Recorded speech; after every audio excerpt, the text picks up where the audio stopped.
Troisième maladie spirituellement transmissible. Le manque de la lecture de la parole. Si tu vois un chrétien qui ne lit pas la parole, c'est un homme malade. Il est malade spirituellement. Comment toi, un chrétien, tu peux passer toute une semaine sans lire la Bible? Or, la foi vient de ce qu'on attend, vient de la parole de Dieu. Mais toi, tu ne lis pas la parole. Comment ta foi sera grande? Tu es un homme malade. Tu es malade. Quatrième, si tu vois quelqu'un s'attaquer à la famille de l'homme de Dieu, tu n'es pas venu à l'église pour regarder le pan de maman pasteur qui travaille à l'hôtel, mange à l'hôtel. La manière dont je transpire ici, yondo telinga lobaro yondo telinga baveso epoli ayo yondo kati pongi po bondela okate pongi po tanga Bible siko yondo balelanga mwasi so na zongi na sombele liputo chola ye équipé yo ato lobi ameni te talenga te yo ngamona mimbeteli mololo. Je veux pas un mariage avec des troubles. Mon mariage sera stable. Écoutez les enfants. Un jour, Dieu va visiter la maison de Sarah. Il dit à Sarah, tu mettras au monde l'année prochaine. Sarah doute. Il dit tu mettras au monde. Sarah doute. Il dit tu mettras au monde. Dieu a compris. Il dit la foi d'Abraham a facilité la grossesse. Mais Sarah a un problème de doute. Écoutez, ils étaient à 3 dans la maison d'Abraham. Ils étaient combien? 3. Mais quand ils sont allés à Sodome, ils sont combien? L'un des anges est où? Dieu dit à l'un de ses soldats par rapport à cette femme, si on la laisse, notre prophétie ne se réalisera rien. Alors reste ici comme son gynécologue.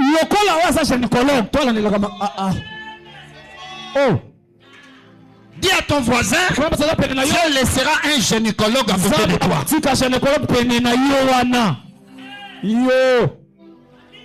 Habite au pays, mais yo tikala. Moi, mon ange wana tikala. Ti mokolos Isaac abotama. Ne ange asa inene. C'est ça, la foi ne facilite pas. Qu'est-ce que la foi? La foi est une nourriture céleste qui se mange au quotidien.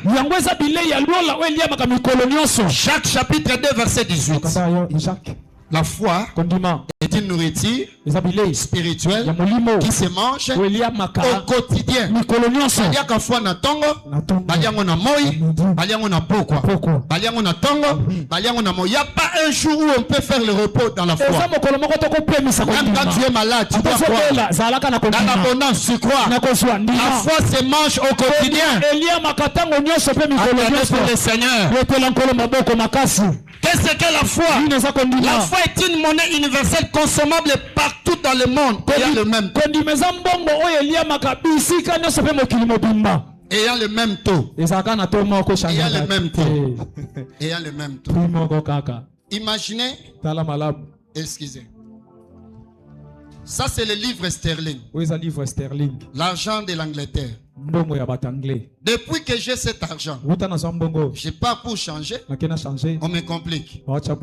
Mais la foi, je n'ai pas besoin d'aller chercher un cambis pour me donner le taux de la foi. Même quand je suis en Inde, avec ma même foi, je peux manger, je peux me marier, je peux construire. Donc la foi, c'est la véritable monnaie.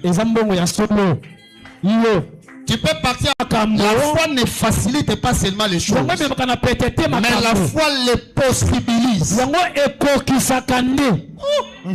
Jésus, est-ce que biloko bano ba oyokangwa? Est-ce que mettez bazawa? Mon Dieu, je dis ceci, la foi ne facilite pas seulement les choses, mais la foi les possibilise. Je vous donne un exemple. Yaya, viens vite, viens vite. Viens. Elle a la foi. Si la foi va faciliter seulement, ça sera comme elle est stérile. Je donne un exemple. Elle est stérile. Elle aura la grossesse. Ça, c'est la facilité de la foi. Ok? Amen. Mais la grossesse là peut être avortée, vrai ou faux? Ok? C'est que la foi ne donne pas seulement la grossesse, mais la foi possibilise aussi la natalité de cet enfant. Donc cet enfant qui est entré par la possibilité de la foi sera mis au monde. Oh my God. Ça dit la foi ne me donne pas seulement le travail, mais la foi me donnera l'abondance dans ce travail. La foi ne me donne pas seulement le mariage, mais la foi me donnera. Oh Jésus. Je disais que le futur de l'homme c'est quoi? C'est toi qui vas vers un inconnu qui est ton futur. Toi, tu vas vers un inconnu. Tu ne connais pas demain. Il faut. Ce qui arrivera demain, qui le connaît?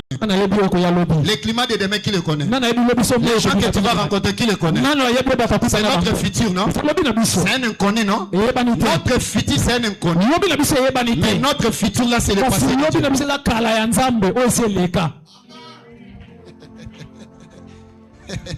Ogoya, j'en viens. C'est toi qui vas vers un inconnu. Mais Dieu ne va pas dans un inconnu. Il part dans son passé. Parce que son passé, il le connaît. La Bible dit ceci. Dans Psaume chapitre 23 verset 3. Nous marchons dans les sentiers de Dieu. Nous marchons dans les sentiers. Suivez-moi bien. Nous marchons dans les sentiers de qui?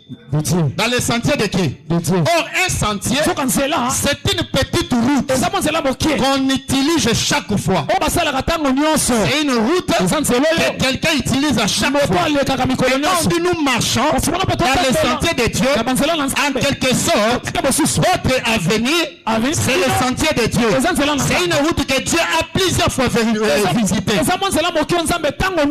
Oh Jésus. Je disais que le futur de l'homme c'est quoi?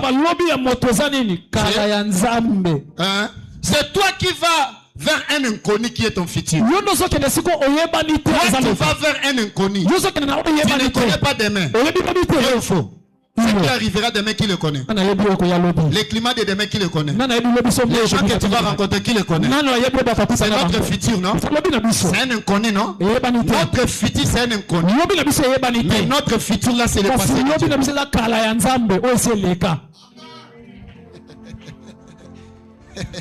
Ogoya, j'en viens. C'est toi qui vas vers un inconnu. Mais Dieu ne va pas dans un inconnu. Il part dans son passé. Parce que son passé, il le connaît. La Bible dit ceci.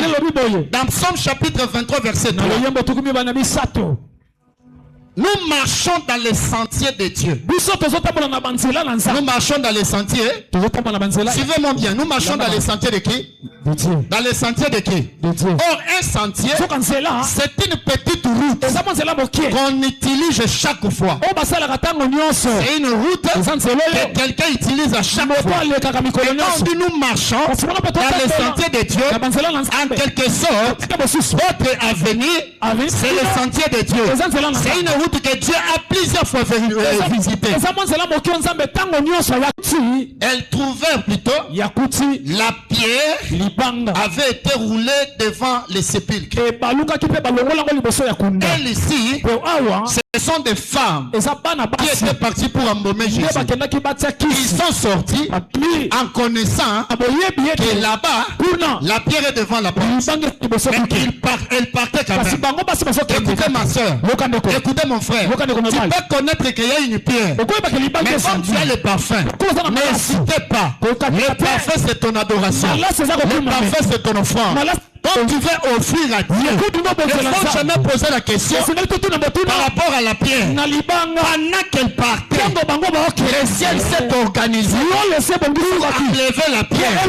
Je dis à quelqu'un, Bernard, quand tu vas prendre la décision d'aller vers ton objectif, je regarde beaucoup l'intention. Quand Dieu voit l'intention, je dispose les anges qui vont ôter la pierre devant toi.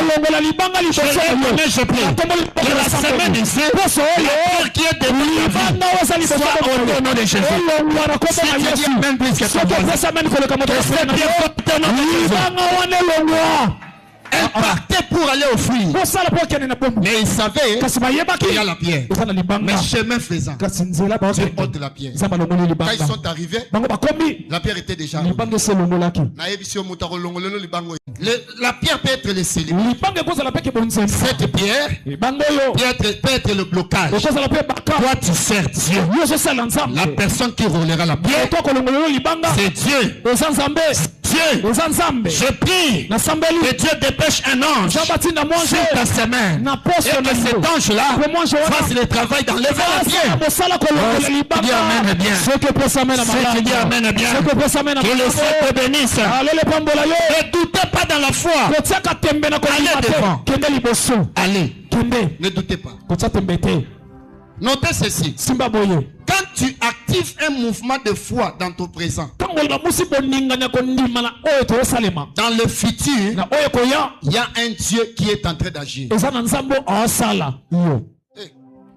Quand tu actives ta foi dans le présent, tu fais un mouvement parce que la foi est innové. Dans ton futur, Dieu travaille. Je vais choquer quelqu'un, car le futur de l'homme, c'est le passé de Dieu. Amen. Merci. Oh Jésus. Je disais que le futur de l'homme, c'est quoi? C'est toi qui vas vers un inconnu qui est ton futur. Toi, tu vas vers un inconnu. Tu ne connais pas demain. Il faut. Oh, rappelez-moi pour aller. Oh, rappelez-moi pour aller. Je suis ton enfant. Oh, rappelez-moi pour aller. Ayo, la prière, on a été. Dis à Dieu, tu es mon père. C'est fini. Bénis-moi, pense à moi. Ne pose pas trop de questions à Dieu. Dieu n'aime pas trop de questions. Dieu aime le pragmatique. Sors. Tu sors. Amen. Je bénis quelqu'un. Je bénis quelqu'un. Je bénis quelqu'un. Je vous donne un autre exemple. Nous sommes dans Luc chapitre 24 verset 1. La Bible dit ceci. Elle trouvait plutôt la pierre avait été roulée devant les sépulcres. Elle ici, ce sont des femmes qui étaient parties pour embaumer Jésus. Ils sont sortis en connaissant que là-bas, la pierre est devant la porte. Mais elle partait quand même. Écoutez ma soeur, écoutez mon frère. Tu peux connaître qu'il y a une pierre. Mais comme tu as le parfum, n'hésitez pas. Le parfum c'est ton adoration. Le parfum c'est ton offrande. Quand tu veux offrir à Dieu, il ne faut jamais poser la question par rapport à la pierre. Pendant qu'elle partait, le ciel s'est organisé pour enlever la pierre. Je dis à quelqu'un, Bernard, quand tu vas prendre la décision d'aller vers ton objectif, je regarde beaucoup l'intention. Quand Dieu voit l'intention, je dispose les anges qui vont ôter la pierre devant toi. Je prie. La semaine ici, la pierre qui est devant la vie soit ôtée au nom de Jésus. Si tu dis même plus que ça, elle partait pour aller au fruit. Mais il savait qu'il y a la pierre. Mais chemin faisant, Dieu ôte la pierre. Quand ils sont arrivés, la pierre était déjà là.